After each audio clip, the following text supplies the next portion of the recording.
아멘. 할렐루야. 오늘은 출애굽기 28장의 강해 설교를 통하여 하나님의 말씀, 그 진리의 말씀, 생명의 말씀 나누는 시간 되기를 간절히 소망합니다. 우리 지난 시간 그 일곱 등초 때에 금초 때에 그 메노라라고 불리는, 그렇죠? 메노라라고 불리는 일곱 금초 때 성막 안에, 그렇죠? 놓인 일곱 금초 때에 지펴야 될 이 불에 대하여서 그 등불을 지핌에 있어서 이 27장 20절로부터 21절까지의 말씀을 지켜야만 됐다라는 거예요. 우리가 잠시 출애굽기 27장 20절로부터 21절의 말씀을 살펴보길 원합니다. 너는 또 이스라엘 자손에게 명령하여 감람으로 짠 순수한 기름, 여기서 말하는 감람은요, 아직까지도 우리가 흔히 볼 수 있는 올리브 열매를 의미합니다. 감람, 즉 올리브 열매를 프레스, 즉 압착을 해서 이 순수한 기름을 짜내야 된다라는 거예요. 여러분, 우리가 한번 좀 이런 생각을 해봐야만 합니다.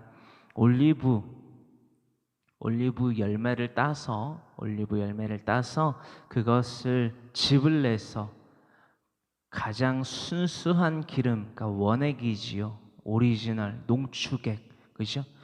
그 오리지널 그 순수한 기름을 짜 내므로 말미암아 그것에 불을 당긴다고 그 올리브 열매를 짠 순수한 기름, 그죠? 기름에서 발화가 가능할까? 라는 궁금증을 한 번쯤 가져보셨으면 좋겠어요. 압착을 하였다고 해서 그 열매가 불에 붙는 일은 흔치 않습니다. 여러분, 이 감람으로 짜는 순수한 기름이라는 것은요, 마치 우리 성도의 그리스도인의 순수한 신앙, 그리고 한난과 핍박과 인내, 또한 이 땅 가운데 예수님께서 겪으신 모든 가진 수모와 이 땅에서의 이방인과 나그네 되는 그 신세를 증언하는 믿음의 선진들과 같은 삶을 의미합니다. 그렇다면 짜낸 기름으로 말미암아 그 장막을 비추는 그 일곱 금초 때에 비춰지는 그 불은 무엇을 의미합니까? 그 어두운 장막 가운데에 휘장으로 덮여서 온 장막이 어둠 가운데에 유일하게 그 장막이라는 장소를 비춤으로 말미암아 거룩한 하나님께 드리는 향기로운 제사에 대하여서 온전히 행하여 줄 수 있는 수단, 그렇죠? 그러니까 그 장막에 있는 사물이 어디에 있고 몇 발자국 정도 걸어가야지, 그렇죠? 금향로 앞에 갈 수 있고 떡상에 갈 수 있고 금초대에 갈 수 있는지 볼 수 있게 된다라는 것입니다. 즉 우리의 삶을 온통 환히 비추시는 하나님의 말씀이 이 일곱 금초대, 그렇죠? 일곱 금초대를 상징하고 있다라는 것입니다. 그 가운데에서 일곱 금초대 가운데에서 성도의 믿음의 신앙의 삶으로 짜낸 그 삶을 통하여서 하나님이 우리의 삶을 비춰주심, 더불어 나아가서 이 빛이 없이는 결코 이 성도의 제사가 하나님 앞에 나타내 드려질 수 없다. 향기로운 제사로 하나님께 들려 올려질 수 없다라는 것을 의미하고 있습니다. 21절의 말씀, 아론과 그의 아들들로 회막 안, 그치요? 증거계 앞 휘장 밖에서, 그러니까 성소와 지성소를 구별함 가운데에 아론과 그의 아들들로 회막 안 증거계 앞 휘장 밖에서, 그러니까 성소에서 저녁부터 아침까지 항상 여호와 앞에 그 등불을 보살피게 하라. 일곱 금초대, 즉 20절에 언급하고 있는 메노라에 쓸 기름을 끊이지 않게 하고 그 끊이지 아니하는 성도의 회개의 삶을 통하여서, 그치요? 회개의 삶을 통하여서 날마다 하나님의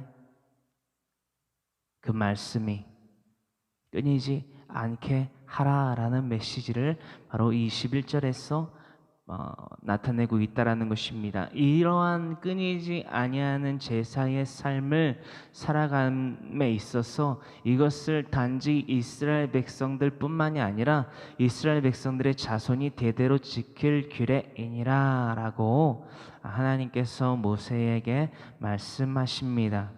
여러분, 일곱 금초 때는 교회들을 말합니다. 마태복음 16장 18절이지요. 기름은 즉 말씀과 기도를 의미한다라고 말씀드린 바가 있습니다. 그 등불을 보살피는 21절의 아론과 그의 아들들에 대한 그 삶은 무엇입니까? 이제는 그 삶을 우리가 살아야만 합니다. 그 등불을 꺼뜨리지 아니함으로 말미암아, 즉 우리가 날마다 갈라디아서 5장 24절로부터 26절에 이루고 있는 말씀처럼 우리가 성령으로 살고 성령으로 행하는 1년 365일, 우리의 남은 그 모든 때, 즉 우리의 남은 그 종말을 모든 이 세상을 비추는 복음의 빛이 될 수 있도록, 열매를 맺을 수 있도록 살아가야만 된다라는 것입니다. 즉 우리의 말씀과 기도가 우리의 삶 가운데에서 끊이지 않아야만 한다라는 것을 의미하고 있다라는 것입니다. 그 말씀에 대하여서 우리가 구약 성경 사무엘상 12장 20절로부터 25절의 말씀을 우리가 함께 합독하기를 원합니다. 하나님이 아닌 왕을 바라여 얻은 이스라엘에 대한 사무엘의 권고에 대하여서 우리는 나눠보게 될 것입니다. 사무엘이 백성에게 이르되 두려워하지 말라. 너희가 가연히 모든 악을 행하였으나 여호와를 따르는 데에서 돌아서지 말고 오직 너희의 마음을 다하여 여호와를 섬기라. 이것이 권면, 이것이 권고라는 거예요. 너희는 행악 가운데에 하나님의 심판에 대한 진노하심을 받을지어다 라고 단번에 회초리를 들기보다는, 물론 하나님의 공의와 심판의 때가 분명히 있지만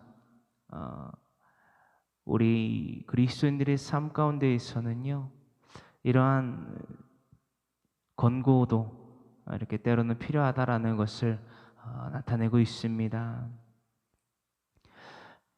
마음을 다하여 여호와를 섬기라. 이것이 우리가 이 패역한 세대 가운데에서, 황무지와 같은 이 땅 가운데에서 널리 전파하여야만 하는 예수 그리스도의 복음의 메시지임을 사무엘상 12장 20절로부터 25절에 즉 사무엘의 권고를 통하여서도 나타나고 있다라는 것입니다. 예전이나 지금이나 이 권고, 이 복음의 메시지는 잊혀지지 말아야만 하며 이 땅 가운데에서 꺼지지 말아야만 하는 환한 등불이 되어야 되는 것을 잊지 아니하길 소망합니다. 그 말씀에 대하여서 마태복음 5장에 소금과 빛의 역할을 감당해야 되는 우리 교회들에 대한 메시지 또한 함께 받기를 원합니다.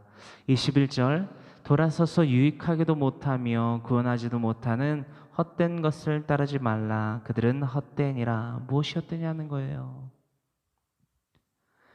여호와께서는 너희를 자기 백성으로 삼으신 것을 기뻐하셨으므로 신정 통치를 말하고 있지요. 여호와께서는 그의 크신 이름을 위해서라도 자기 백성을 버리지 아니하실 것이요. 나는 너희를 위하여 기도하기를 쉬는 죄를 여호와 앞에 결단코 범하지 아니하고 선하고 의로운 길을 너희에게 가르칠 것인즉. 여러분, 사무엘의 권고 가운데에서 우리가 22절로부터 23절의 말씀을 합독함 가운데에서 우리가 23절에 하나님의 말씀과 기도의 그 도구, 그것이 마치 장막 가운데에서 그 장막을 환히 밝혀줌으로 말미암아 아론과 그의 아들들이 그 장막 가운데에서 결코 꺼뜨리지 말아야 될 순수한 기름으로 짜내어 날마다 그 장막을 비춰야만 하는 7 금초대의 등불임을 이렇게 상기하고 있다라는 것입니다. 나는 너희를 위하여 기도하기를 쉬는 죄를. 여러분, 기도하는 것을 쉬는 것이 기도를 쉬는 것은 죄라고, 하나님 앞에서 죄라고 사무엘은 이야기하고 있다라는 것입니다. 여러분, 더불어 나아가서 여호와 앞에 결단코 이 죄를 범하지 않겠다. 더불어 나아가서 선하고 의로운 길을 너희에게 가르칠 것이다. 사무엘의 생각과 말과 행동으로 이 선하고 의로운 길을 어떻게 낼 수 있으며 그 길을 또한 가르칠 수 있겠냐라는 거예요. 어떠한 길입니까? 어떠한 선함입니까? 무엇으로부터 말미암아 나는 선하고 의로운 길입니까? 오직 하나님의 말씀, 365-248 613가지의 율법, 더불어 나아가서 우리 신약의 시대에 있어서는 예수 그리스도의 복음, 완성하신 새 율법, 온 마음과 뜻과 정성을 다하여 하나님을 사랑하는 것, 그것이 가장 크고 첫째 되는 계명이며, 둘째도 이와 같으니 네 이웃을 내 몸과 같이 사랑하라. 내가 너희를 사랑한 것 같이 너희도 서로 사랑할지니라. 이것이 하나님의 명령이라는 거예요. 여러분, 사무엘의 권고 가운데에서 예수님의 새 계명과 다를 것이 무엇이 있습니까? 신명기서 6장 5절로부터 10절의 말씀, 우리가 날마다 잊지 아니하며 듣고 지켜 행하는 예수 그리스도의 사람들이 되기를 간절히 소망합니다. 24절입니다. 너희는 여호와께서 너희를 위하여 행하신 그 큰 일을 생각하여 오직 그를 경외하며 너희의 마음을 다하여 진실히 섬기라. 거짓됨이 없이 온전히 거룩히 구별됨 가운데에 마음을 다하여 진실히 섬기라는 거예요. 이것은 무슨 말을 의미합니까? 신명기서 6장 5절로부터 10절의 말씀을 의미합니다. 여러분, 복 좋아하십니까? 신명기서 28장 1절로부터 6절의 말씀을 상고하시길 바랍니다. 날마다 주님의 말씀을 청정하고 순종하여 듣고 지켜 행하면 이 모든 민족 위에 뛰어난 이름을 주신다는 거예요. 그것이 빌립보서 2장 5절로부터 12절에 예수님이 받으신 영광이며, 하나님께 돌리는 그 영광의 삶을 통하여서 예수 그리스도 이름이 모든 이름 위에 뛰어난 이름을 얻게 되었다라는 거예요. 이것이 신명기서 28장 1절로부터 6절의 말씀의 속성과 일치되고 있다라는 것을 날마다 우리는 확인하고 있다라는 것입니다. 25절입니다. 만일 너희가 여전히 악을 행하면 너희와 너희 왕이 다 멸망하리라.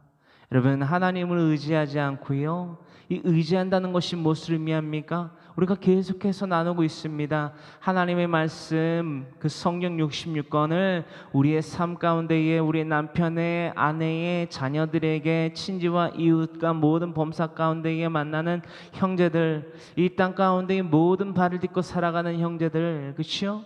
그들에게 하나님의 말씀이 없으면 그들이 쥐고 있는 왕이 어떤 왕이라 할지라도, 내 남편이라는 왕, 내 아내라는 왕, 내 아들이라는, 딸이라는, 손주라는, 손녀라는, 친지라는, 이웃이라는 어떤 물질, 사물, 어떤 상위 피조물, 하위 피조물이라 할지라도 결코 멸망할 수밖에 없다라는 거예요. 오직 하나님을 신뢰하며 의지하며 전파하며 살아가는 우리 모든 이들이 되어야만 될 것입니다. 할렐루야. 우리의 유일한 왕 되시는 이는 만군의 여호와 하나님이심을 날마다 잊지 아니하고 경론하며 지켜 순종하여 그 집안을 잘 다스리는 예수 그리스도의 사람들 되기를 간절히 소망합니다. 간절히 소망합니다.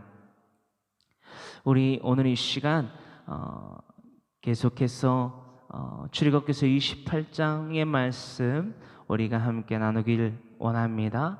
출애굽기서 28장 1절의 말씀입니다. 이것은 대제사장과 제사장들을 하나님께서 모세를 통하여서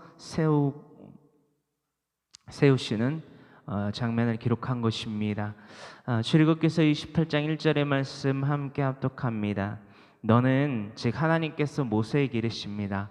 이스라엘 자손 중 내 형 아론과 그의 아들들, 곧 아론과 아론의 아들들에 대해서 4명이 나와요. 나다브과 아비후와 엘르아살과 이다말을 그와 함께 내게로 나오게 하여 나를 섬기는 제사장 직분을 행하게 하되 이 총 아론과 그의 아들 나답 아비후 엘르아살 이다말 총 5명을 하나님을 섬기는 제사장 직분을 명하라라고 말씀을 하십니다. 여태껏 모세가 그렇죠? 하나님의 법에 따른 제사장 즉 출애굽기서 24장에 특히나 우리가 이스라엘 백성들과 하나님과의 언약을 체결하기 위해서 호렙산으로 불러 올리시고 이스라엘 백성들에게 하나님이 물으라 말씀하시지요. 나와의 언약을 체결하기를 원하니? Shall we? 나와 함께 하기를 원하니? 라는 질문을 던지라 말씀하셨다라는 것입니다. 지금 출애굽기 24장에 대한 말씀을 나누고 있습니다. 출애굽기 24장의 말씀에서 우리가 보아 알 수 있듯이 모세만이 하나님에게 나아가는 제사장의 역할을 했다라는 거예요. 그리고 돌아와서 그 언약을 체결함 가운데에 12기둥 가운데에 그렇죠? 그 12지파를 나란히 세움 가운데에 70인의 장로를 주축으로 하여서 그들의 그 60만 이스라엘 장정들 가운데에 청년들에게 소를 그렇죠? 화목제와 번제의 제물로 삼으려는 그 소를 잡아오게 하고 그 잡아온 소의 피의 일부를 양푼에 담아서 그 이스라엘 민족들에게 장로들을 통하여서 유치하는 바 장로들을 통하여서 그들에게 뿌렸다 혹은 그 12기둥에 뿌렸다 라고 우리가 알아본 바 있습니다. 이것은 무엇을 의미합니까? 지금 우리가 28장 1절에 아론과 그의 네 아들이 그 제사장 직무를 그때 담당했던 것이 아니라 모세가 그 제사장의 직분을 감당했다라는 것을 우리는 이 말씀을 통하여서 그 상관관계를 살펴볼 수 있게 됐다라는 것입니다. 더불어서 출애굽기서 20장 그죠? 일반 율법 그죠? 십계명과 23장에 대하여서까지 구체적 율법을 받는 또한 그것을 지켜 행하게 하는 재판관의 역할을 하던 모세가 여러 가지의 직무를 감당했단 말이에요. 재판관도 하고 제사장도 하고 또 민족이 이동할 때는 앞에 나아가서 지팡이의 역할도 하고 그렇죠? 파수꾼의 역할도 하고 전쟁이 나면은 기도를 하는 역할도 하고 여러 가지 일들을 했다라는 거예요. 하나님은 그런 모세에게 아론과 그의 아들들에게 제사장 직무를 더하심으로 모세에게 특정의 이 임무에 대하여서 더욱더 몰두할 수 있게끔 즉 하나님의 선지자로서 전달자의 임무를 더욱 세분화해서 충실할 수 있게 만들어 주셨다라는 것입니다. 할렐루야. 우리가 계속해서 계속해서 이 제사장의 복장에 대해서 우리가 나눠볼 것입니다. 2절로부터 8절의 말씀 우리가 함께 합독하며 이 자료하면 여러분들에게 잘 보이실지 모르겠어요. 이게 지금 저희가 방송 시스템을 점검하고 있어서 이 뚜렷하게 이 브라운관이 안 보이실 거예요. 그래서 다소 불편하시더라도 조금만 양해를 부탁을 드립니다. 2절로부터 8절의 말씀 함께 합독합니다. 내 형 아론을 위하여 거룩한 옷을 지어 영화롭고 아름답게 할지니. 그렇습니다. 예전이나 지금 우리가 나누고 있는 28장의 말씀이나 지금이나 하나님의 제사장 직분을 감당하고 있는 이 아론과 아론의 아들들 더불어 나아가서 하나님의 기름 부은 주의 종들은 이렇게 하나님의 영화롭고 아름답게 그 자리에 세우신 이들입니다. 그래서 우리가 날마다 그들을 위해서 기도해주고 더욱더 거룩히 구별된 제사의 그렇죠? 예배의 직무를 다할 수 있게 될 수 있도록 날마다 주의 종들을 위해서 기도해 주시고 그들을 온 마음과 온 뜻과 정성을 다하여 하나님의 말씀 그 신령한 것을 뿌리는 자이기 때문에 물심양면으로 도와주시고 협력해 주시고 또한 그들이 전하는 말씀에 순종하시고 살아가시는 교회 공동체를 이루는 우리 모든 각 교회들 되시기를 간절히 소망합니다. 할렐루야. 3절입니다. 너는 물은 마음에 지혜 있는 모든 자 곧 내가 지혜로운 영으로 채운 자들에게 말하여 아론의 옷을 지어 그를 거룩하게 하여 내게 제사장 직분을 행하게 하라. 아멘. 이 3절에요. 어떠한 자들에 대하여서 모세와 아론과 그의 네 아들 이외에 어떠한 이들에 대하여서 언급이 명시가 되어 있습니다. 이들에 대해서는 오늘 우리가 잘 알아보게 될 것입니다.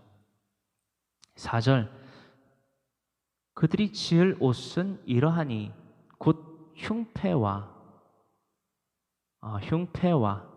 에봇과 겉옷과 반포 속옷과 관과 띠라 그들이 내 형 아론과 그 아들들을 위하여 거룩한 옷을 지어 아론이 내게 제사장 직분을 행하게 하라. 아멘. 우리가 지금 보고 계시는 것이요 바로 흉패라고 합니다. 판결 흉패. 더불어 나아가서 갖가지 제사장의 의복을 나타내고 있고요. 이렇게 갖가지 형태로 제사장의 옷을 지어 입혔다. 그 가운데에서 대제사장인 아론을 위하여서 이 거룩한 옷을 짓게 되었다라는 것입니다. 4절에 대한 말씀이지요. 흉패와 에봇과 겉옷과 반포 속옷과 관과 띠라. 그시요. 그들이 내 형 아론과 그 아들들을 위하여 거룩한 옷을 지어 아론이 내게 제사장 직분을 행하게 하라. 5절 그들이 쓸 것은 금실과 청색, 자색, 홍색 실과 가늘게 꼰 배실이니라. 이제 우리가 휘장을 짓는 그 재료 가운데에 그 휘장에 수놓은 그룹들에 대한 것을 우리가 살펴보면서 이 네 가지의 색의 사색 실들이 각기 무엇을 의미하고 예표하고 있는지를 우리는 분명히 나눠 본 바가 있습니다. 그래서 우리가 성경에서 이전과는 다르게 이 금실, 청색, 자색, 홍색 실 또한 가늘게 꼰 배실 이 5가지의 색깔의 실들이 의미하는 바가 무엇인지를 분명히 다 알게 되었다라는 것입니다. 이 각가지 색깔의 의미 우리가 잊지 아니하며 또한 그것을 지켜 행하는 예수 그리스도의 사람들이 되기를 간절히 소망합니다. 그것으로 정교하게 짜서 이 에봇을 짓되 에봇은 우리가 저기 보이시지요? 이것이 에봇입니다. 이것이 여기에 보이는 우리 가정에서 사용하는 혹은 작업장에서 사용하는 앞치마 있지요? 앞치마와 같은 역할을 하는 또한 생김새를 가지고 있는 에봇입니다. 에봇을 짓되 7절 그것에 어깨바지 둘을 달아 그 두 끝을 이어지게 하고 에봇 위에 매는 띠는 에봇 짜는 법으로 금실과 청색, 자색, 홍색 실과 가늘게 꼰 배실로 에봇에 정교하게 붙여 짤지며 각기 다른 역할을 다른 목적을 가지고 제작된 이 각기 제사장의 옷을요 하나로 연결하고 또한 그것을 정교하게 붙여서 짜라 말씀하신다라는 것입니다. 더불어 나아가서 이 2절로부터 8절의 말씀 가운데의 속성은요 아론 즉 대제사장의 복장은 내 아들들과는 다르게 지으란 말씀하셨다라는 것입니다.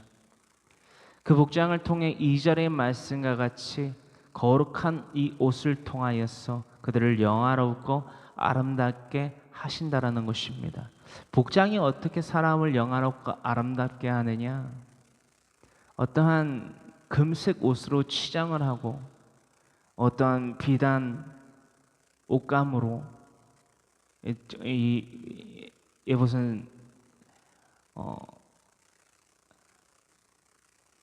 쓰여진 게 아니라 각기 목적과 의미와 심지어는 신약에 이르러서까지 예수 그리스도를 예표하고 또한 성도들이 어떠한 삶을 살아야 되는지를 예표하는 이 대제사장과 제사장, 그 아론의 아들들, 그 네 아들들이 입게 되는 복장임을 우리가 잊지 아니하며 살펴보기를 간절히 소망합니다. 특히나 아까 제가 말씀드렸던 것과 같이 3절에 이 대제사장의 직무를 하는 이들, 그렇죠? 또한 제사장의 직무를 하는 아론의 네 아들들의 이 옷을 짓게 되는 자들, 또한 그것들을 정교하게 수놓는 자들, 또한 각기 보석들을 물릴 자들에 대하여서 여기에서 기록하고 있다라는 것입니다. 우리가 강해 설교이기 때문에 나눠볼 터이기 때문에 간략하게 31장 출애굽기서 31장 3절로부터 6절의 말씀, 그리고 출애굽기서 35장 30절로부터 36절에 대하여서 이 부살렐이라는 인물과 오홀리압이라는 인물에 대한 기록이 나타나 있다라는 사실들을 미리 말씀을 드리면서 이 오늘 본문의 말씀인 출애굽기서 28장 3절에 그것들을 지을 이들에 대한 정체에 대하여서 출애굽기서 31장 3절로부터 6절, 35장 30절로부터 36절에 기록되어 있는 부살렐과 오홀리압에 대한 기록이다라는 것을 기록하고 있습니다. 그렇습니다. 이 구약과 오늘날의 신약의 관점에서 같기도 하고 다른 점도 있는데요. 물리적으로 보면 이 28장 2절로부터 8절에 기록되고 있는 말씀과 같은 어떤 금은 보석으로, 그렇죠?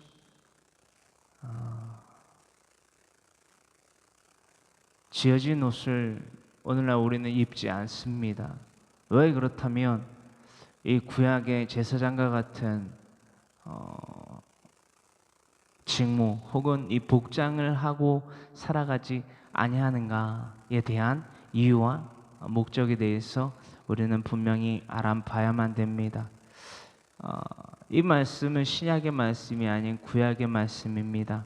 이사야서 61장 10절의 말씀에 이제는 우리가 입어야 되는 옷이 무엇인지 그 변화된 옷 우리가 분명히 갖춰 입고 날마다 이 거룩함으로 옷 입게 되는 저와 여러분들 되기를 간절히 소망합니다. 그 마음 가지고 우리가 이사야서 61장 10절의 말씀을 함께 합독합니다. 이사야서 61장 10절의 말씀 함께 합독합니다. 내가 여호와로 말미암아 크게 기뻐하며 내 영혼이 나의 하나님으로 말미암아 즐거워하리니 이는 그가 구원의 옷을 내게 입히시며 공의의 겉옷을 내게 더하심이 신랑이 사모를 쓰며 신부가 자기 보석으로 단장왕 같게 하셨음이라. 어떤 분명한 거룩한 구색은 다 갖췄어요. 이 이사야서 61장 10절의 말씀이요, 구약, 즉 동일한 구약의 말씀이지만 이 출애굽기서 28장 2절로부터 8절에 기록됨으로 말미암아 그들이 지어 입게 되었던 제사장과 대제사장의 의복의 속성을, 구색을 이 이사야서 61장 10절의 말씀에도 모두 갖췄다라는 거예요. 하지만 이름이 달라요. 이름이 다르고 더욱더 우리가 무엇을 추구하며 살아가야 될지, 무엇을 목적으로 목표점으로 두고 살아가야 될지 분명히 이사야 선지자는 미리 예언하고 있다라, 예표하고 있었다라는 것입니다. 할렐루야. 구원의 옷 그리고 공의의 겉옷을 내게 더하시었다. 그것은 신랑이 사모를 쓰며, 여기서 말하는 사모는요 아내를 높여 이르는 말이 아니라요, 히브리어로 페르라고 합니다. 페르. 이 사모가 뭐냐면 머리 장식 혹은 두건을 의미합니다. 그렇죠? 대제사장의 관 혹은 제사장의 관, 우리 여기 보이지요? 이 처음에 있는 것은 아론의 네 아들들이 쓰는 제사장의 관이고, 여기 두 번째에 있는 관은 대제사장이 쓰는 관이라는 것입니다. 그 모습에 대하여서는요 제가 확대해서 입력해 놓은 사진들이 있기 때문에 함께 보시면서 더욱더 세부적으로 나눠보기를 원합니다. 그렇습니다. 이사야서 61장 10절, 신랑의 사모를 쓰며, 그렇죠? 뭐일까요? 신랑이 사모를 쓰며 신부가 자기 보석으로 단장함 같게 하셨음이라. 그러니까는 제사장의 직분 내지는 제사장의 속성을 가지고, 그렇죠? 거룩함으로 구별됨 가운데에서 하나님 앞에 나아가는 그 구원에 대하여서, 또한 공의의 그 심판 가운데에서 하나님에게 사랑이 되고 기쁨이 되는, 그렇죠? 회개의 삶을 사는 것을 의미하고 있다라는 것입니다. 신부가 자기 보석으로 단장함 같게 하셨음이라. 아멘. 여러분, 이 28장 2절로부터 8절, 출애굽기서 28장 2절로부터 8절의 말씀에 기록되고 있는 것 가운데에 제사장의 의복과 대제사장의 의복이 달라요. 우리가 계속해서 나눠볼 터이지만 이 제사장의 의복과 대제사장의 의복은 다른데요, 성경의 인물들 가운데에서 몇몇의 인물들이 이 제사장의 의복을 같이 입었습니다. 같이 입었어요. 그 가운데에서 우리에게 친숙하고도 익숙한 인물인 다윗이 바로 이 복장을 입었습니다. 그것에 대해서 우리가 살펴보기를 원해요. 사무엘하 6장 14절의 기록은요, 법궤를 찾아 돌아온 다윗이 입었던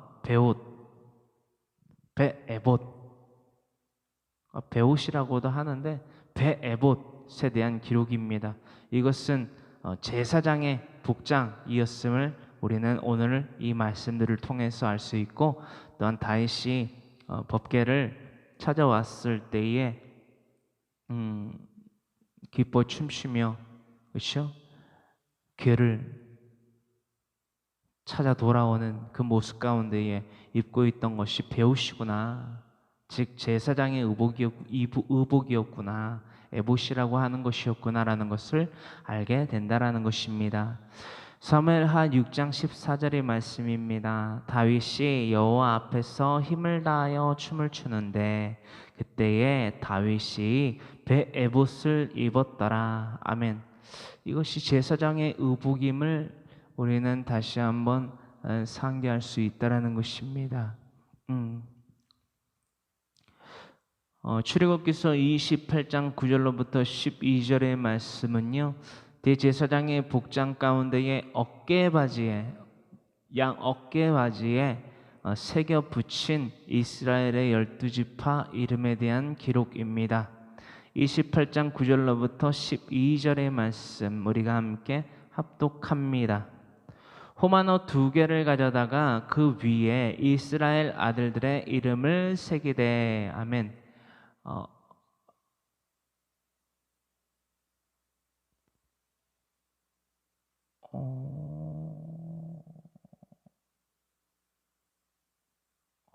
우리 호마노가 뭔지 아시죠? 호마노, 그렇죠? 호마노 2개를 가져다가 그 위에 이스라엘 아들들의 이름을 새기되 그들의 나이대로 6 이름을 한 보석에 나머지 6 이름을 큰 보석에 나머지 6 이름을 다른 보석에 새기라. 그러니까 좌우에 나눠서 각기 6 이름씩을 새기라라는 거예요. 이렇게 각기 6 이름을 이 어깨바지, 여기 사진 보이시죠? 노란색으로 표기된데 좌우에 색이라는 것입니다. 이쪽에는 루벤으로부터 납달리, 그리고 이쪽은 갓으로부터 베냐민에 이르러서까지 우리가 창세기서 35장 23절로부터 26절의 말씀, 그리고 출애굽기서 1장 1절로부터 5절의 말씀을 서로 비교하여 살펴보기를 원합니다. 이 말씀이 왜 제가 여러분들에게 드리냐면요, 출애굽기서 35장 23절로부터 26절에 기록되고 있는 것과 출애굽기서 1장 1절로부터 5절에 있는 말씀의 그 순서가요 조금 달라요. 조금 다르기 때문에 서로 비교를 해가시면서 언제 그것을 읽으시더라도 그 아들들의 순서 그리고 속성들을 파악하시면 좋겠다라고 해서 특별히 옆에다가 말씀 구절들을, 두 개의 구절들을 기록하여 놓았습니다. 그렇게 10절의 말씀에 기록되고 있는 말씀은 저 어깨바지에 새겨진 12아들들의 그쵸, 이스라엘 12아들들의 이름이었다라는 것을 우리는 나눠보게 됩니다. 지금 현재에 이르러서까지 이 제사장과 대제사장의 의복은 명확한 이 원 사물이, 그렇죠? 물질이 남아 있지 않기 때문에 가장 흡사하게 현재까지 전통에 의해서 만들어진 것이다. 그 준비된 자료가 그것에 가장 흡사한 것이라고 생각이 되어서 준비해 왔습니다. 11절입니다. 보석을 새기는 자가 도장에 새김같이 너는 이스라엘 아들들의 이름을 그 두 보석에 새겨 금태에 물리고, 여기서 12아들, 즉 이스라엘 12아들 12지파의 이름을 새겨서 호마노 2개에 새겨서 금태에 물리라는 거예요. 여기서 말하는 금은 또 무엇을 의미하지요? 순결을 의미해요. 완전함을 의미해요. 온전함을 의미해요. 거룩함을 의미한다라는 것입니다. 이스라엘의 12지파의 그 아들들의 이름이 날마다 하나님 앞에서 거룩해야 된다라는 것을 의미하고 있다라는 것입니다. 우리가 알아볼 터이지만 판결 흉패와 더불어서 하나님 앞에 날마다 거룩해져야만 하는 우리 백성들, 하나님의 백성들, 저와 여러분들 모두가 되어야 된다라는 의미를 이 금태에 물린 2개의 호마노, 그 가운데 새겨진 이스라엘 12지파 이름들이 그것을 나타내고 있다라는 것입니다. 12절의 말씀입니다. 그 두 보석을 에봇의 두 어깨바지에 붙여, 저기에 붙여 이스라엘 아들들의 기념 보석을 삼되 아론이 여호와 앞에서 그들의 이름을 그 두 어깨에 메어서 기념이 되게 할지며. 할렐루야. 두 어깨바지에 붙여진 이스라엘의 12아들의 이름이요, 그렇죠? 하나님이 창세기에서 12장, 15장, 18장에 기록되고 있는 아브라함에게 하신 언약과 확약과 증거, 그리고 갖가지 증표들에 대한 확약, 확증, 현실화가 본격적으로 이루어진 것이 출애굽 사건 이후로부터 가장 강력하게 나타난 것이죠. 왜요? 12지파의 이름들을 두 어깨바지 가운데에 금태에 물려놓은 이 2개의 호마노의 색이라 말씀하셨기 때문에 내가 아브라함을 통해서 창세기서 12장, 15장, 18장에 기록하게 한 것처럼, 아브라함에게 약속했던 것처럼 내가 말한 것을 신실한 그 하나님께서 다 이루실 것이다 라는 것을 이 두 호마노에 새겨진, 또한 두 어깨바지에 금태에 물려 달게 한 이 2개, 그 가운데에 2개의 호마노, 그 가운데 새겨진 12지파의 이름을 통해서 우리는 그 언약이 현실화되었다라는 것을 분명히 알 수 있다라는 것입니다. 할렐루야.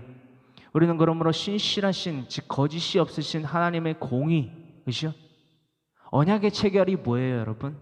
언약이 체결되고 12지파의 이름이 두 견장과 같은 어깨바지에 두 개의 호마노의 12지파 이름이 새겨졌으니까 이들은 영혼에 대한 구원을 얻은 건가요? 이제는 어떠한 죄를 지어도 어떠한 거룩함이 없이도 하나님 앞에 날마다 성소로 지성소로, 그렇죠? 성막들로, 성막 입구로 왔다 갔다 할 수 있나요? 아니라는 거예요. 십재앙 가운데의 10번째 재앙, 유월절 재앙, 유월절 혹은 십재앙 가운데에서 거룩의 분별됨을 통하여서, 그죠? 모세를 통하여서 하나님의 공의의 말씀이 전파되잖아요, 그렇죠? 어린 양을 잡아라, 혹은 염소를 잡아라, 네 이웃과 함께 그것을 먹어라. 어떤 상황 가운데에 너희 그 거하는 집 문 임방과 좌우 문설주에 어린 양의 피를 바르고 그 안에 들어가서 네 이웃들과 함께 그것을 불에 구워 내장도 불에 구워 함께 먹어라. 쓴 나물과 무교봉을 함께 겸하여 먹으라. 이것은 너희가 옛사람으로 말미암아 옛사람의 삶에서 겪을 수밖에 없었던 고통과 핍박,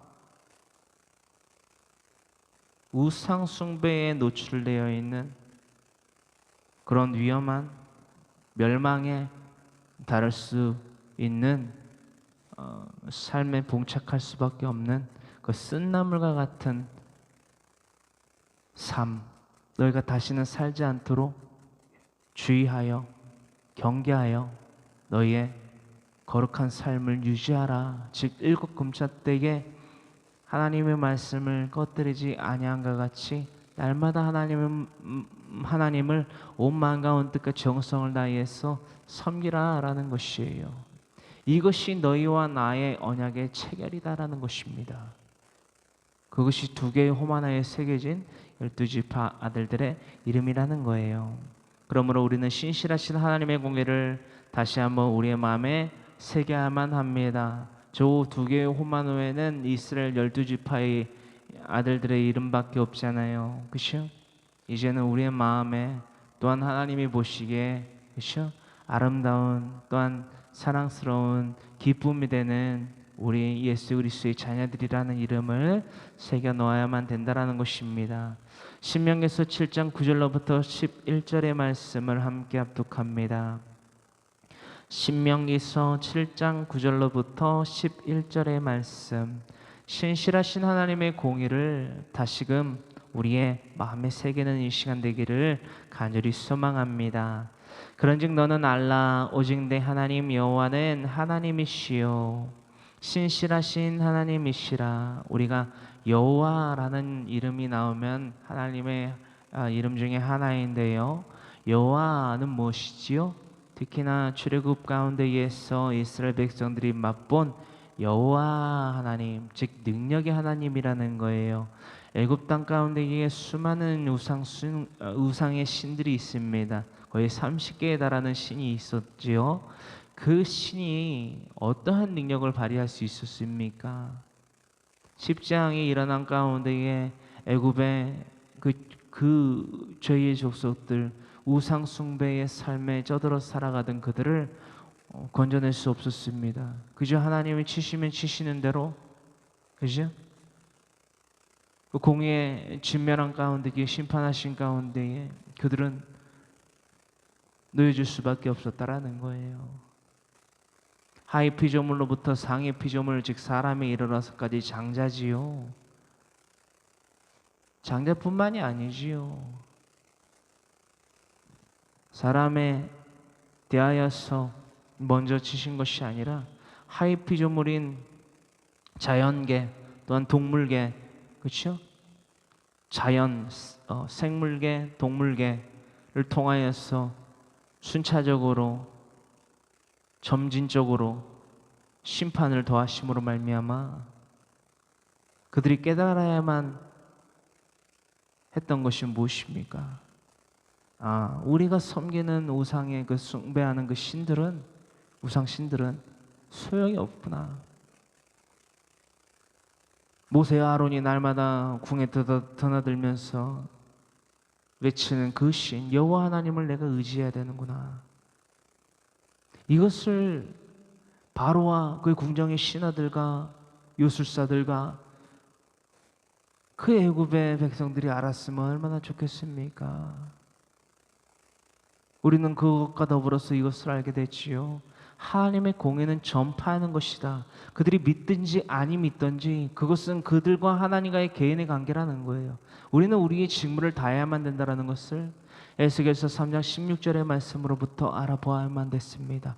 우리가 하나님의 말씀을 전하지 아니하면요, 훗날 그들이 심판을 받을 때에 그들이 흘리는 피의 죄값이 우리에게 돌아옵니다. 이것이 무슨 말입니까? 너는 말씀을 전파하라는 것입니다. 때를 얻든지 못 얻든지 그리하라는 거예요. 이것이 하나님의 명령이기 때문입니다. 마태복음 28장 18절로부터 20절의 말씀을 날마다 상고하시기를 간절히 소망합니다. 우리가 신명기서 7장 9절로부터 11절의 말씀을 함께 합독합니다. 그런즉 너는 알라 오직 내 하나님 여호와는 하나님이시요 신실하신 하나님이시라. 거짓이 없으시다는 거예요.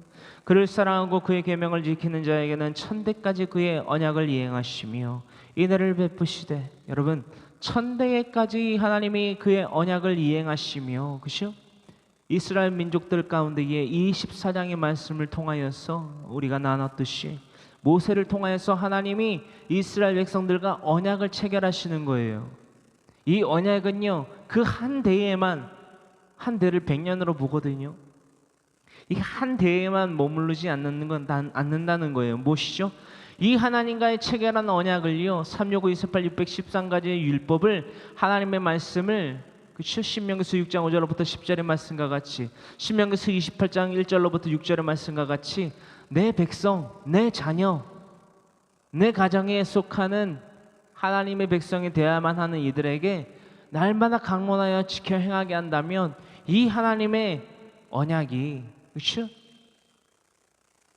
이 언약이 천대까지 이런 말할 수 없는 이 복들이 더하여 진다라는 것을 의미하고 있다라는 것입니다. 할렐루야.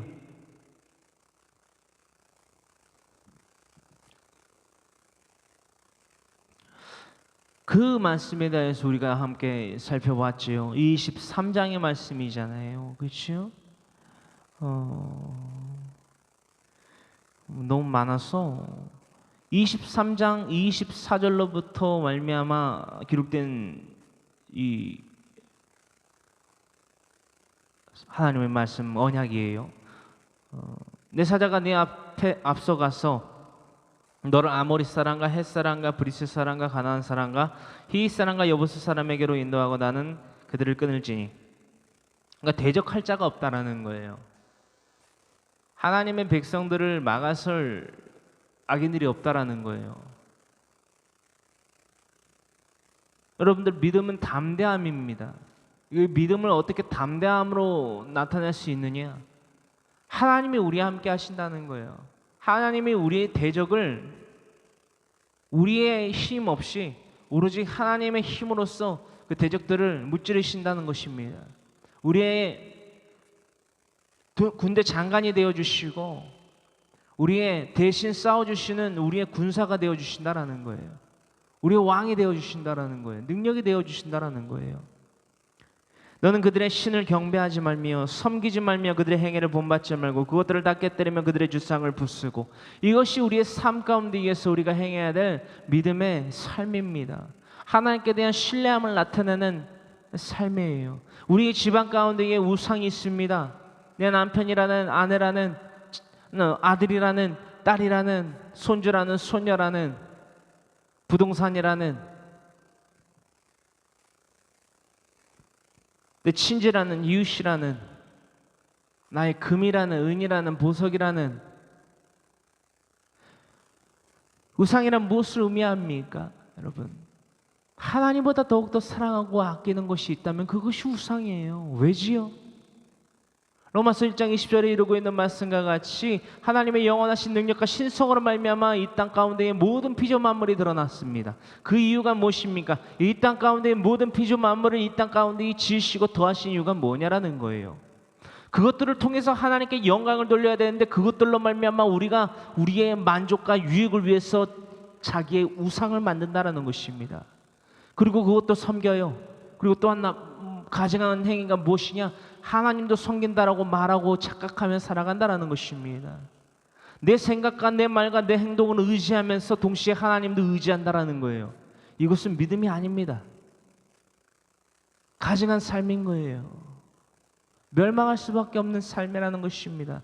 여러분, 태초의 원죄인 아담과 하와의 범죄 가운데 의해서 창세기서 2장 15절로부터 17절에 하나님이 더하신 그 율법, 첫 율법을 아담과 하와가 어떤 단계 가운데 의해서 어떠한 수순들을 통하여서 깨뜨리게 되었는지 우리는 봤습니다. 여러분, 그 가정에서 그 가정을 잘 다스리는 그 원동력과 기본 도구가 하나님의 말씀이 아니면 그 집안은 분명히 멸망할 수밖에 없다라는 사실들을 창세기서에서 태초로부터 하나님은 아담과 하와를 통해서 보여주신 거예요. 우리가 이것을 잊지 말아야만 합니다. 선악과를 따먹고 안 따먹고의 문제가 아니에요. 여러분, 그것을 우리가 논하고 그것을 논조 삼아서 선악과를 따먹을 수 있다, 안 따먹어야 된다, 뭐 따먹어야 된다, 안 따먹어야 된다, 이것을 논하면요, 이것 자체가 교만이라는 것입니다. 어떤 말씀인지 아실까요? 왜지요? 창세기서 3장 1절로부터 하와가 선악을 알게 하는 나무 앞에 이미 당도해서 그것을 충동하는, 자신을 충동하는 사탄과 주고받는 대화를 살펴본다면 우리는 분명히 알 수 있게 됩니다. 하나님은 그 선악을 알게 하는 나무의 열매를 먹지 말라, 먹은즉 반드시 죽으리라 말씀하셨지 보지도 말고 먹지도 말라라고 말씀을 안 하셨거든요. 즉 하나님의 말씀을 가하거나 감한 하와의 결과가, 즉 선악을 알게 하는 나무의 열매를 따먹음으로 멸망하는 것이었으며, 그보다 더 앞서서 원죄를 낳을 수밖에 없는 과정이 중요하다라는 거예요. 이 과정이 곧 결과이기도 합니다. 그것이 바로 창세기서 2장 15절로부터 16절에 기록되고 있는 말씀이라는 거예요. 하나님의 첫 율법은요, 창세기서 2장 17절에만 한주되어 있지 않다라는 것입니다. 세 구절에 총망라되어 있다라는 거예요. 창세기서 2장 15절, 16절, 17절 이 세 개의 구절이 하나님의 첫 율법이었다라는 거예요. 에덴 동산을 지으시고 그 중앙에 아담을 데려다 놓으십니다. 그리고 그 땅을 경작하고 지키게 하십니다. 경작하고 지키게 하신다라는 거예요. 뭘 먹을까, 뭘 입을까, 뭘 마실까 염려하지 아니하여도 되는 태초의 경작 말입니다. 만나와 메추라기를 광야에서 이스라엘 백성들이 먹었던 것처럼 나가서 거둬들이기만 하면 되는 것, 줍기만 하면 되는 것, 따먹기만 하면 되는 것, 떠서 먹기만 하면 되는, 마시기만 하면 되는 것, 그게 태초의 에덴의 삶이었다라는 거예요. 에덴에서 하나님께 공급받는 물질에 대한, 의식주에 대한 삶이었다라는 거예요. 그리고 이스라엘 백성들이 그것을 받았지요. 이것은 무엇을 의미하지요? 다시금 그 태초의 율법이 이 민족들 가운데에, 이 땅 가운데에 드려진 거예요. 우리가 이것을 통해서 알아봤습니다. 이스라엘 민족들은요, 태초에 에덴 동산을 하나님에게 받은 것과 일치했다라는 것입니다. 우리가 이것을 놓치면 안 돼요. 에덴 동산을 받았다라는 거예요. 성령의 불담으로 가라막혀져 있던 그 에덴 동산을 이들은 받았다라는 거예요. 하나님의 나라는 여기도 없다, 저기도 없다, 우리 안에 있다. 할렐루야. 이 비밀들이 여기에 숨겨져 있다라는 것입니다. 하나님의 나라가 우리 안에 있다? 이 말이 과연 무슨 말일까요? 우리 안에 믿음이 있으면 우리가 거하는 그곳이 곧 천국이다라는 거예요. 할렐루야.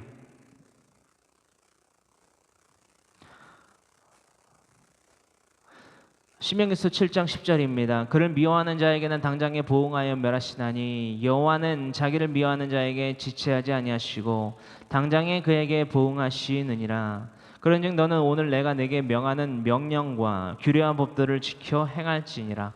그런즉 언약의 체결에 대하여서 온전히 그 언약에 대한 성취함을 입고 그 복 가운데 살아가기 원하는 자들은 이러한 하나님의 법을 지켜야만 된다는 거예요. 11절 너는 오늘 내가 내게 명하는 명령과 규례와 법도를 지켜 행할지니라.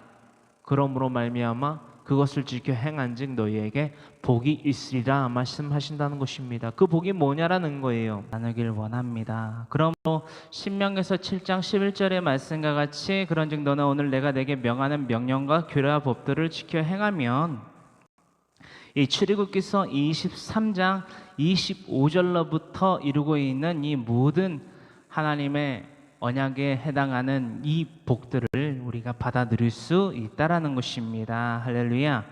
더불어 나가서 온 본문 말씀 출애굽기서 28장 13절로부터 29절의 말씀을요 조금 우리가 빠르게 살펴보길 원합니다. 이것은 대제사장의 복장 가운데에 제사장과는 다른, 일반 제사장과는 아론의 네 아들들과는 다른 대제사장인 아론이 붙이는 이 가슴에 붙이는 판결 흉패의 제작에 대한 기록입니다. 이 판결 흉패에 대한 제작에 대하여서 우리가 13절로부터 29절까지 출애굽기서 28장 13절로부터 29절의 말씀까지 우리가 나눠보기를 원합니다. 너는 금으로 태를 만들고 또 금으로 태를 만든다는 거예요. 여기서 사용하는 금은 무엇입니까? 주님 앞에서 거룩함을 나타남으로 말미암아 날마다 주님 앞에서 온전해야 되는 이스라엘 12지파의 그 속성을 의미하고 있다는 것입니다. 이렇게 금과 같이 정금과 같이 순결하고 온전하라. 내 앞에서 너희는 그릇되게 행하여 살아가지 마라. 이것이 언약 체결에 대한 하나님의 중심 메시지인 것입니다. 14절입니다. 순금으로 노끈처럼 두 사슬을 닦고, 여기서도 순금이 쓰여있다라는 거예요. 그 딴 사슬을 그 태에 달지니라. 너는 판결 흉패를 에봇 짜는 방법으로 금실과 청색, 자색, 홍색 실과 가늘게 꼰 배실로 정교하게 짜서 만들되. 여러분, 판결 흉패를 에봇 짜는 방법으로 금실, 청색, 자색, 홍색 실, 가늘게 꼰 배실로 정교하게 짜서 만드는 이유가 무엇일까요? 이 각기 이 색깔이 의미하는 바에 대해서 우리는 모두 다 알게 되었다라는 거예요. 할렐루야. 이러한 거룩함, 이러한 희생, 이러한 모든 예수 그리스도의 고난에 대한 참회를 하지 않는다면 우리들의 삶은요 결코 하나님 앞에 그리스도인의 삶이라 인침받을 수 없다라는 것입니다. 말로 하기는 얼마나 쉬워요. 우리가 능히 그래야겠나이다. 출애굽기서 24장의 말씀처럼 우리가 능히 그래야겠나이다. 하나님과의 언약의 체결을 지키겠나이다 라고 하는 그 믿음의 선포는 얼마나 심야는 거예요. 하지만 그 믿음에 대한 그 외침 가운데 하나님께 서원함 가운데에 이것을 믿음의 행함으로써 하나님 앞에 거룩히 나타내야 된다라는 것을 이 판결 흉패를 통하여서 또 각기 이 색깔의 실을 통하여서 정교하게 수놓아 짠 그 예복을 통하여서 이 판결 흉패를 통하여서 우리는 하나님 앞에서 거룩함을 나타내야만 되는 것이 이 이스라엘 12지파뿐만이 아니라 바로 거룩함으로 영화로움으로 옷 입기 원하는 우리들의 모든 삶 또한 마찬가지로 주님 앞에 거룩한 믿음의 행위로서 나아가야만 된다는 것을 잊지 않아야만 합니다. 할렐루야. 16절입니다. 길이와 너비가 한 뼘씩 두 겹으로 네모 반듯하게 하고. 여러분들 여기도 네모 반듯하게 지으라는 거예요. 네모 반듯하게. 17절 그것은 네 줄로 보석을 물리되 첫 줄은 홍보석, 황옥, 녹주옥이요. 여러분 여기 기록되고 있는 대로 오른쪽에서부터 왼쪽으로 이렇게 흉패가 기록이 됩니다. 첫 번째 잘 안 보이실 것 같아서 제가 가리키면서 말씀을 드리면 유다예요. 유다 지파. 홍보석, 이사갈, 스불론, 그리고 르우벤, 시므온, 갓 지파, 에브라임 지파, 므낫세 지파, 베냐민 지파, 단, 아셀, 납달리의 순으로 기록되어 있습니다. 할렐루야. 이 말씀이 바로 이 판결 흉패에 대한 각기 보석을 물리는, 그쵸? 금태, 여기 금태가 보이시죠? 각기 보석을 이 금태에 물려서 각기 색깔의 실들로 이 판결 흉패에 체결을 시키는 거예요. 즉 대제사장이 이 판결 흉패를 체결하고 날마다 성막과, 그렇죠? 그 성막 앞에 봉헌하는 금향로 가운데에 나아가고, 그렇죠? 그리고 지성소로 나아가서 속죄소 위에, 즉 괴 뚜껑 위에 있는 그룹들 사이 가운데에서 나오시는 하나님의 말씀을 받고 전달하고 하는 과정에까지 오늘은 나눠보게 된다라는 것입니다. 18절, 둘째 줄은 석류석, 남보석, 호마노요. 셋째 줄은 호박, 백만호, 자수정이요. 지금 이 형태에 대해서 지금 다 왼쪽으로 기록을 하거든요. 그와 같은 속성을 지금 우리는 나누고 있습니다. 21절, 이 보석들은 이스라엘 아들들의 이름대로 12이라. 보석마다 12 지파의 한 이름씩 도장을 새기는 법으로 새기고 순금으로 노끈처럼 딴 사슬을 흉패 위에 붙이고 또 금고리 둘을 만들어 흉패 위 곧 흉패 두 끝에 그 두 고리를 달고 따은 두 금사슬로 흉패 두 끝 두 고리에 깨어 매고 두 따은 사슬의 다른 두 끝을 에봇 앞 두 어깨바지 금태에 매고 체결하는 거예요. 계속 체인 연결되고 걸고 체결하고 하나로 만드는 거예요. 모든 이 대제사장의 의복, 그 가운데에 판결흉패, 두 어깨바지에 그 두 개의 호마노 위에 써진 12지파의 이름, 이 모든 것이 하나로 지금 체결되고 있다라는 거예요. 연합되어 있다라는 거예요. 성막이 휘장이 각기 그 네 겹의 휘장의 속성을 우리가 다 나눠봤지요.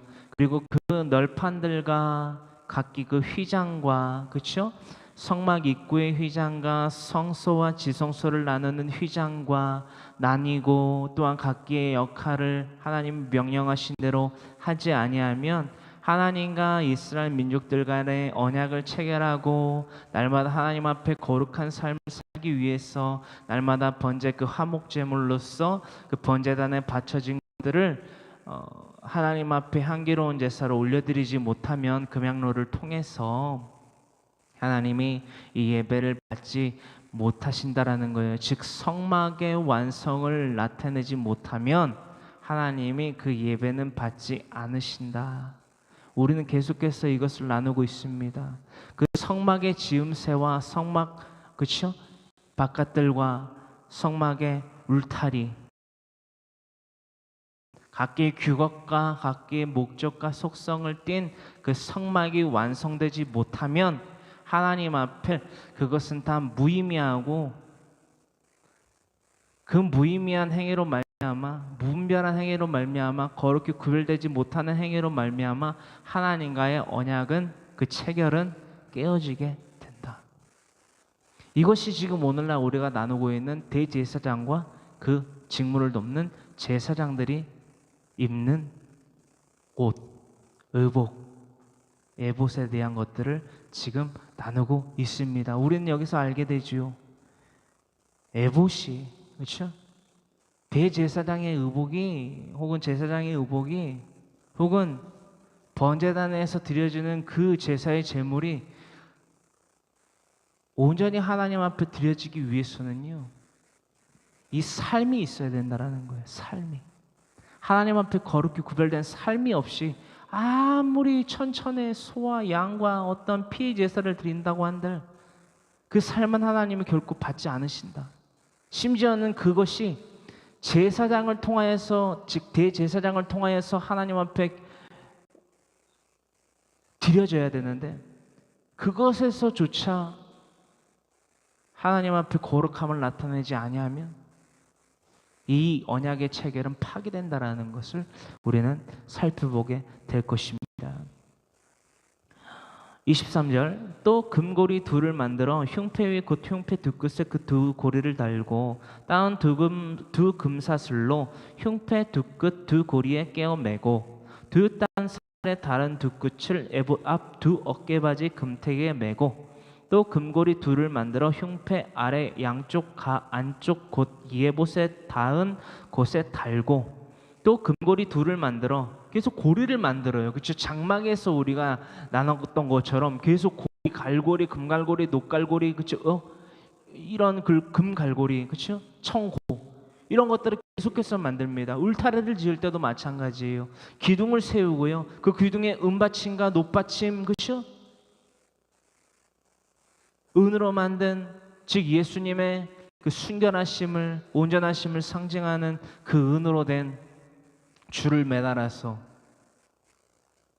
그것으로 극한 것 땡 이게 아니라 각기 그 지어지는 규모와, 그렇죠? 규모와 그 재료에 대해서 우리가 알아보면서 정말 그 어느 것 하나도 우리가 정말 귀한 것이기 때문에 그 어느 것 하나도 버리지 않고 있습니다. 계속해서 강해 설교를 통하여서 나누게 됩니다.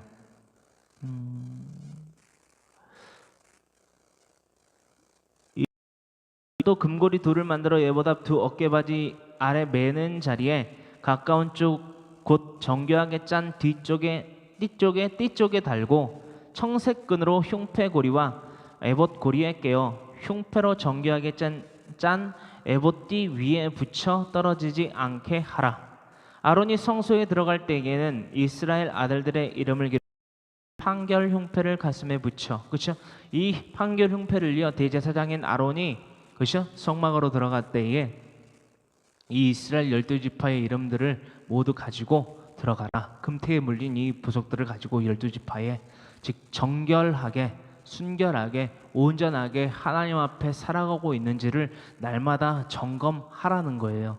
이것이 오늘날의 우리들의 삶이 되어야만 합니다. 날마다 하나님의 말씀과 기도로 날마다 거룩히 구별되어 무장되고 있는지, 날마다 구원의 투구요 의요 신경이요 진리 허리띠요 평화의 복음의 신이요 믿음의 방패요 성령의 곧 하나님의 말씀을 가지고 날마다 하나님의 군사로서 하나님의 거룩히 구별된 사람들로서 살아가고 있는지 우리는 날마다 우리를 점검해 보아야만 됩니다. 할렐루야.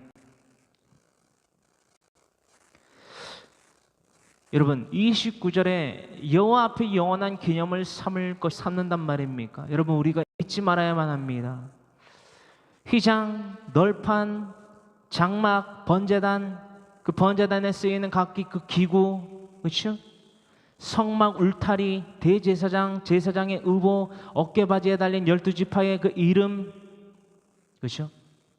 두 호마노에 쓰여진, 그리고 판결 무엇을 의미하고 무엇에 대한 체결에 대한 필요로 하는 물질들이냐는 거예요. 기념이라는 단어를 사용합니다. 여호와 앞에 영원한 기념을 삼을 것이니라. 영원히 대대 지켜 행할 것이니라. 그럼으로써 영원히 지켜 대대로 로써 하나님과의 언약의 그 체결을 너희가 위배하지 말라. 하나님의 진노하심을 사지 말라라는 거예요. 여러분 우리가 잊지 말아야만 합니다. 출애굽했다고 해서 영혼의 구원을 얻는 것이 아닙니다. 출애굽은요 이제 마치 홍해에서 모세를 통하여 이스라엘 백성들이 세례를 받았잖아요. 그렇죠? 이 세례를 받기 위해 나오는 발걸음에 불과합니다. 이것이 어찌 보면 생명의 구원을 얻은 것과 같습니다. 이것이 과연 원죄의 사함을 받은 것과 같습니다. 할렐루야. 원죄의 사함을 받은 것과 같습니다. 다시금 이들에게 태초의 율법인 창세기서 2장 15절로부터 17절의 말씀이 드려진 것과 마찬가지라는 것입니다. 할렐루야. 이 시험이 즉 도키마조, 즉 하나님께 대한 믿음을 시험받는 이 시험을 이들이 받았을 때에, 그렇죠? 출애굽기서 24장의 말씀부터 우리가 나누고 있는 28장에 있는 말씀과 같이 이렇게 하나님 앞에서 거룩히 지켜 행하는, 즉 태초로부터 창세기서 2장 15절로부터 17절에 이루고 있는 말씀처럼 아담에게 더해진 그 직무를 돕기 위해서 돕는 배필로 지어진 그 하와가 직무를 잃어버린, 직무를 다하지 아니하는 아담, 즉 하나님의 말씀으로 자신의 집안을 다스리지 아니하는 아담의 직무유기로 말미암아 내 갈 길을 가련다 라고 해서 선악을 알게 하는 나무의 곁으로 나아갈 수밖에 없었던 것처럼, 여러분, 우리가 이제는 깨달아야만 합니다. 우리가 하나님의 말씀으로 우리 집안을 잘 다스리지 아니하면요, 우리 집안은 멸망할 수밖에 없다라는 사실을 우리는 절대로 잊어서는 안 된다라는 것입니다. 하나님과의 언약의 체결, 그것이 영원히 우리의 천대까지, 아니요, 이제는 영원하신 대제사장이신 예수 그리스도로 말미암아 하나님과의 영원한 사귐을 누릴 수 있게 된 우리, 그 기회를 얻게 된 우리, 그 기회를 잊지 아니하고 믿음의 선진들과 같이 이 땅에서 이방인과 나가는 내면을 증언하는 믿음의 삶을 통하여서 우리가 하나님을 하나님이라 부를 때에 하나님이 우리를 부끄러워하지 아니하시고 우리의 생명에 대하여서 책임져 주시옵으로 말미암아 우리를 위하여 예배된 그 한 성읍 그 천성에까지 우리를 들이신다라는 것을, 이 기회를 우리가 얻었다는 거예요. 할렐루야. 이게 얼마나 기쁘지 아니할 수 있어요. 이게 얼마나 감사하지 아니할 수 있습니까? 얼마나 기쁘고 감사해요, 여러분. 우리가 뭐 때문에 우리가 근심하고 염려해야 됩니까? 내가 살아간다라고 말하는 내 남편이, 내 아내가, 내 자녀가, 내 친지가, 내 이웃이 영혼을 구원받지 못한다고 여러분 생각해 보세요. 얼마나 예통합니까? 산상수훈 가운데 팔복에 대하여서 말씀드리고 있습니다. 마태복음 5장입니다. 심령이 가난한 자로서, 예통한 자들로서 그 천국에 함께 들어가기 원하는 그 예통함, 여러분, 아브라함의 예통하여 부르짖는 그 간절한 외침을 여러분들이 기억하십니까? 내 조카 롯이 소돔 땅에 있는 거예요. 하나님께 나아가 아뢰입니다. 하나님, 어찌 의인을 악인과 함께 멸하려 하시나이까? 아브라함의 조카 롯이 그 땅 가운데에서 부르짖었다는 거예요. 마치 훗날 이스라엘 민족들이 애굽 땅에서 400년 동안 노예 생활을, 즉 4대에 걸쳐 노예 생활을 할 동안 하나님께 날마다 부르짖었다는 거예요. 그 부르짖음에 하나님이 4대 만에 응답하셨다는 거예요. 여러분, 잊지 마십시오. 아주 진귀한 것을 나누고자 합니다. 이스라엘 백성들이 애굽 땅에서 창세기서 12장, 15장, 18장에 기록된 하나님의 언약과 그 말씀, 그 확약 가운데에서처럼, 기록에서처럼 4대 만에 가나안 땅으로 드리게 될 거다, 내가. 그렇죠? 이 기록의 말씀과 같이요, 여러분, 요 근래에 들어서 제가 여러분들에게 몇 번 나눴는데요, 구약과 신약의 시대 가운데 중간계라는 게 있습니다. 그게 400년입니다. 어떤 말씀인지 아실까요? 400년 동안 누군가의 부르짖음에 하나님이 응답하셔서 이 땅 가운데에 예수 그리스도라는 성육신 사건을 통하여서 이 땅 가운데 오셨다는 거예요. 몇 년? 400년의 중간계를 거쳐서 구약과 신약의, 그렇죠? 중간에 있는 기간이, 기록되지 아니한 기간이 400년이라는 거예요. 이것을 흑암기, 그렇죠? 빛이 없는 흑암기 혹은 휴식기라는 단어를 채용하여 쓰지만 이루 말할 수 없이 이런 두 가지 단어로서 차마 다 세월을요 이전에 이스라엘 백성들이 겪었다라는 것입니다. 여러분, 오늘날 우리들은 흑암기를 거치고 있지는 않습니까? 날마다 우리가 있는 흑암기를 가져야만 합니다. 이 구별됨과 이 애통함과 이 심령의 가난함으로 말미암아 하나님 앞에 나아가지 아니하는 삶이 있다면요, 산상수훈 가운데 팔복에 대하여서 다시 한번 우리는 묵상하며 날마다 통해 잡아가며 하나님의 선하시고 온전하신 뜻이 무엇인지 분별하는 예수 그리스도의 사람들이 되어야만 할 것입니다. 할렐루야. 여러분, 본문 말씀 29절을 여호와 앞에 영원한 기념을 삼을 것이니라. 무엇을 기념하고 무엇을 대대로 가르쳐 지키고 행해야 되는지를 우리는 알아야만 합니다. 이것은 모두 하나님과 언약 체결을 맺기 위한 수단, 방편임을 잊지 말아야만 합니다. 창세기서 3장 24절에 이루고 있는 말씀이지요. 그룹들과 두루도는 불칼로 에덴 동산에서 그 아담과 하울을 내쫓으신 이후에 경계를 지으세요. 못들와 저주와 사망 가운데에 놓인 태초의 인류인 아담과 하울을 우리는 보았습니다. 헌데요, 여러분, 성막의 의미는요, 이 구들과 두루도는 불칼로 경계 삼아서 단절돼 버린 하나님과의 관계를 회복할 수 있는 장소로서 이 이스라엘 민족들 가운데에 더해 주셨다라는 거예요. 여러분, 여기서 잊지 말아야만 합니다. 축복 가운데에요, 믿음에 대한 시험, 도키마조의 시험도 동시에 온다라는 것을 우리는 잊지 말아야만 합니다. 할렐루야. 무엇 가운데 무엇도 동시에 온다? 축복 가운데에 이 시험도 같이 온다. 어떤 시험? 하나님께 대한 믿음, 언약을 체결함 가운데에 증거하는 시험, 도키마조, 헬라어로 도키마조. 우리 다 같이 따라해 볼까요? 도키마조.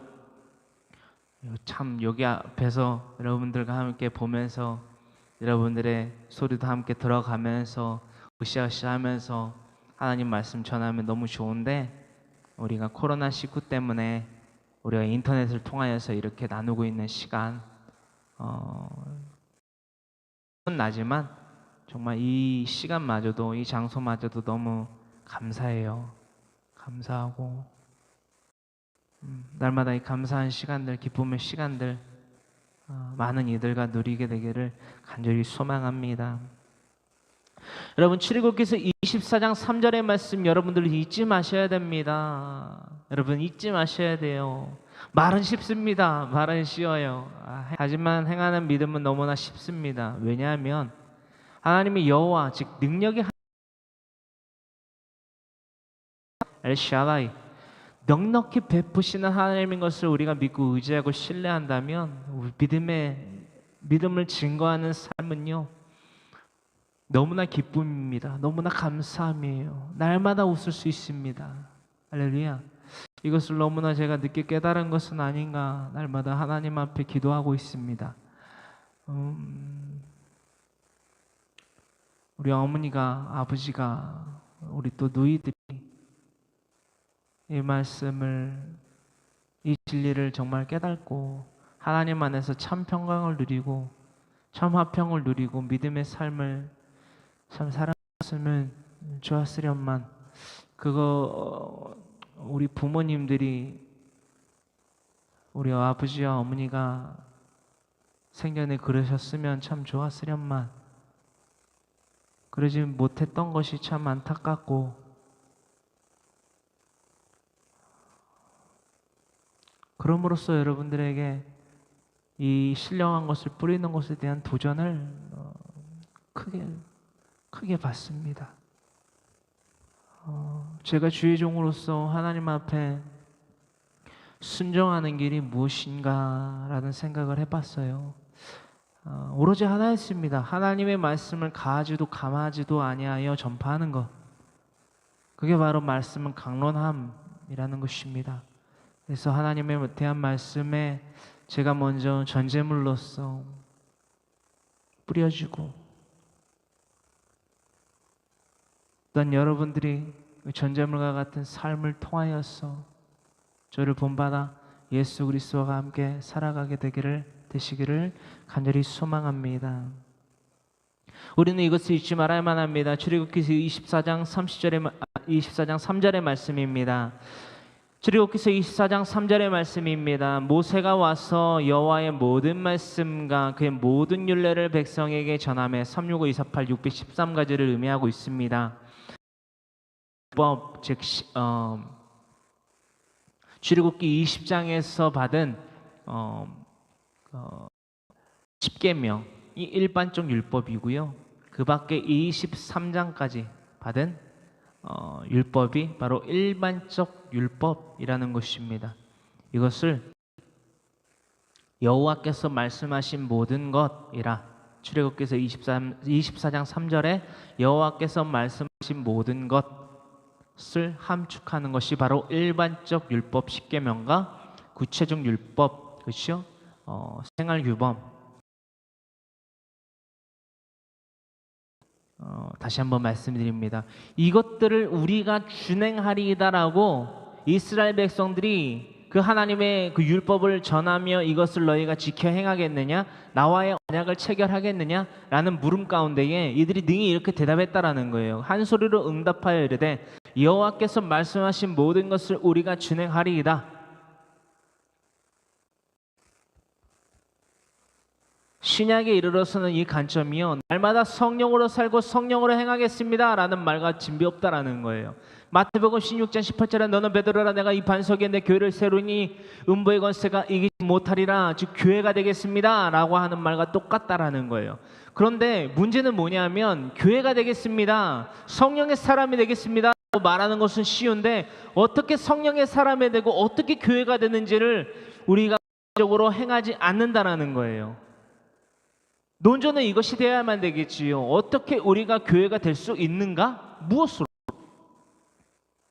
우리가 어떻게 성령의 사람이 될 수 있는가? 성령님이 임재하실 만한, 인정하고 환영하고 모셔드릴 만한, 채워드릴 만한 거룩한 처소로 우리의 마음을 삼고 있는가? 터전을 옥토와 같이 마련하고 있는가? 라는 논조가 있어야 되겠지요. 있다라는 거예요. 신명기서 6장 5절로부터 10절의 말씀, 더불어 나아가서 구약과 신약의 모든 말씀을 총망라해서 말씀하십니다. 예수님께서 말이에요. 예수님께서 나와 말씀하여 제자들에게 이르십니다. 마태복음 28장 18절로부터 20절에 이르기를, 예수께서 나와 말씀하여 이르시되 하늘과 땅의 모든 권세를 내게 주셨으니, 두려워하지 말라는 거예요. 너희가 어디에서 무엇을 하든지 무엇을 입든지 무엇을 받으든지 하나님께의 영광을 돌리는 삶을 살 가운데 위해서 너희가 두려워하지 말라는 거예요. 믿음의 담대함을 가지라는 거예요. 할렐루야. 우리가 예수 그리스도의 사람이라면 믿음의 담대함을 가지고 날마다 복음을 선포하는 믿음의, 무엇이 두렵습니까? 이 땅의 천지와 만물이 하나님이 지으신 것이고, 이 땅 가운데 지으신 모든 천지의 만물과 모든 상이와 사이 피조물이 이르러서까지 모든 만물들이 하나님께 영광을 돌리기 위하여 우리에게 더해진, 여러분, 만물인데 말입니다. 그렇죠? 심지어는 돌에 맞아 죽어도 환히 밝혀 웃을 수 있는, 주여 내 영혼을 받아주시옵소서라고 하나님 보좌 우편에 앉아 계신 예수님, 나를 어서 오너라, 수고하고 짐진 자들아 다 내게로 오라, 내가 너희를 쉬게 하리라 말씀하신 예수님의 그 말씀의 그 모습을, 그 영광의 모습을, 그 좋은 날 보는 그가 여러분, 도대체 이 땅 가운데 어떤 삶과 뒤바꿀 수 있겠냐는 거예요. 할렐루야. 부디 우리는 여호와께서 말씀하신 모든 것을 우리가 준행하는 자들 되기를 간절히 소망합니다. 하늘과 땅의 모든 권세를 내게 주셨으니 그러므로 너희는 가서 모든 민족을 제자로 삼아 지게 하라. 우리 집안에서요, 디모데전서 3장 1절로부터 13절에 이르고 있는 말씀처럼 하나님의 말씀으로 우리 집안을 잘 다스리지 아니하는 자들은요, 그리스도인이라고 할 수가 없습니다. 여러분, 믿음이 적고 연약하다라는 것은요, 시도조차 하지 아니하는 자들에 대한 여러분들 기록이 아닙니다. 영원한 사귐을 누릴 수 있는 유일한 수단이 있다라는 거예요. 날마다 내 자녀에게 일어날 때나 앉아 가서나 들어가서나 어디 있든지 범사 가운데에 하나님의 말씀을 강론하여 지켜 행하게 하는 것이 우리 부모들의 직무라는 거예요. 그리스도인의 가정 가운데의 직무라는 거예요. 우리 가정이 그걸 몰랐어요, 여러분. 그저 교회라는 건물 가운데 나아가서 주여 주여 부르짖고 눈물을 흘려 눈물 뿌려 기도하고 몇 장 몇 절 핍시다, 읽읍시다. 그저 기도원을 열심히 쫓아다니고 좀 말 그대로 이러한 육적인 행위로서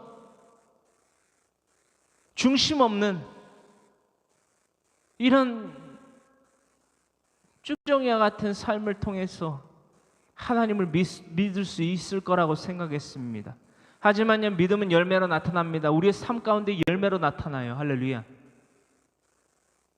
내 남편이 간혹 내가 사랑한다라고 말하고 내가 아낀다라고 말하는 내 남편이, 내 아내가, 내 자녀가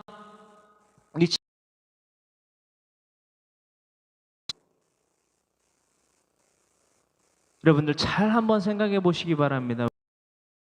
사랑해야 될 대상들이 왜 미워지냐는 거예요. 왜 시기하고 왜 질투하고 왜 투기하고 왜 서로 내고 핥히고 싸우냐라는 거예요. 제가 그걸 몰랐어요.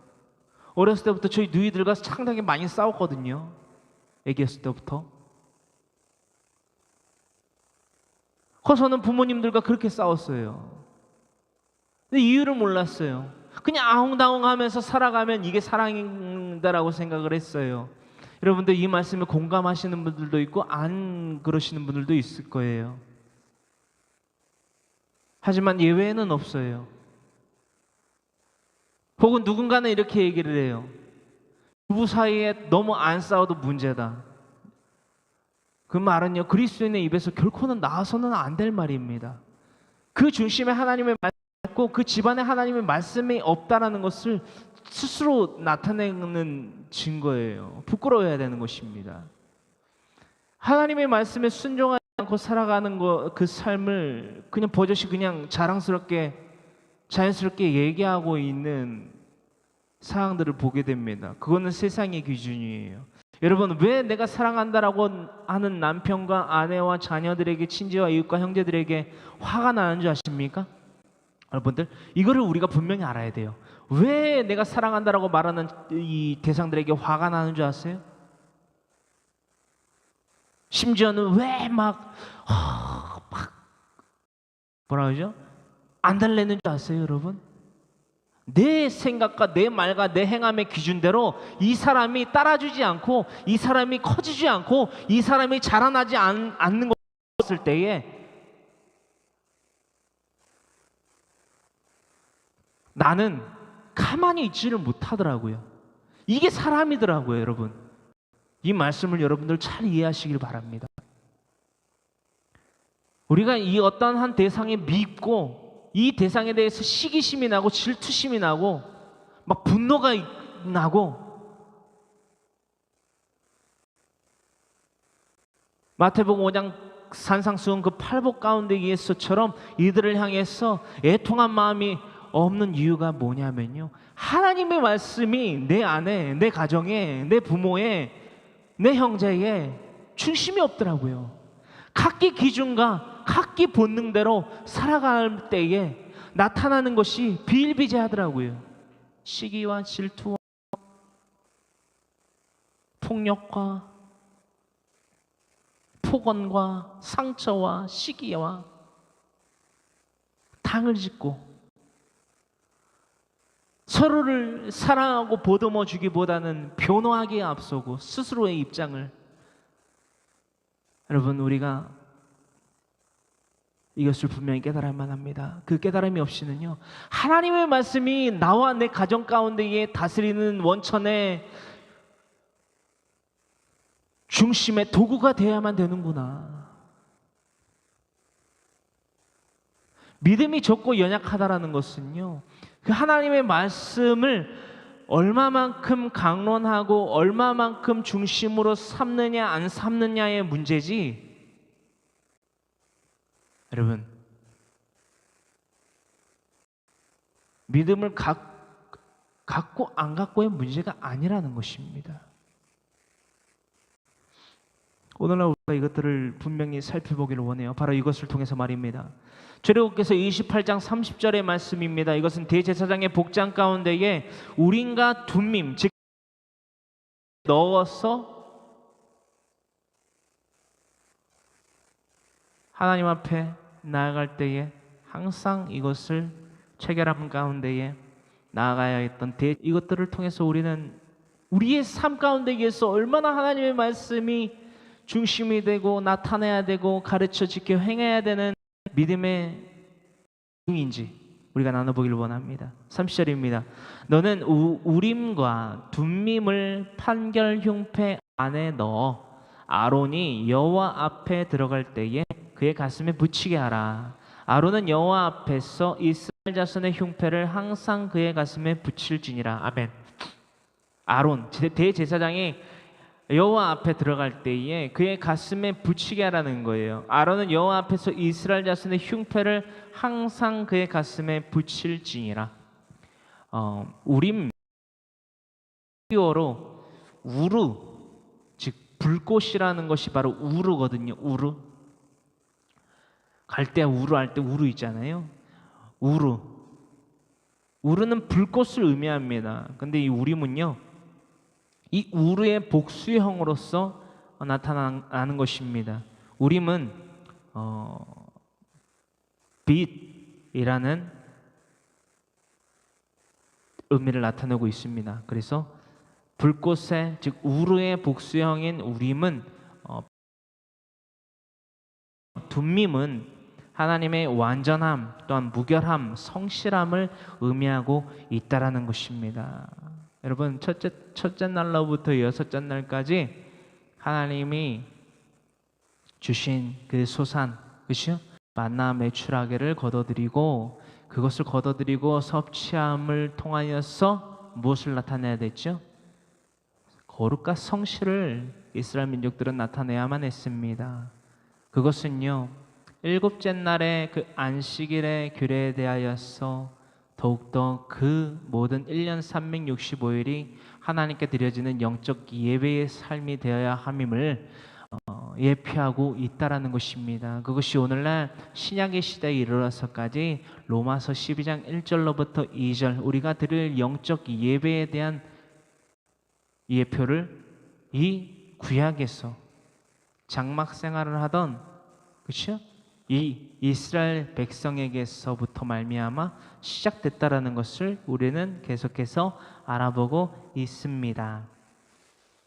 그렇습니다. 둠밈은 하나님의 완전과 무결과 성실함을 의미하고 있습니다. 그러한 하나님의 빛과 같이, 그렇죠? 또한 하나님의 완전하고 무결하고 성실하신가 같이 이 이스라엘 민족들이 이러한 속성을 가지고 하나님 앞에 와야만 했다라는 것입니다. 그것을 아론이 그 판결 흉패 가운데에 붙여서, 그렇죠? 이게 정확히 나와 있지는 않는데요. 우림과 둠밈을 이 판결 흉패 안에, 그렇죠? 넣어라고 기록이 되어 있거든요. 그래서 어떠한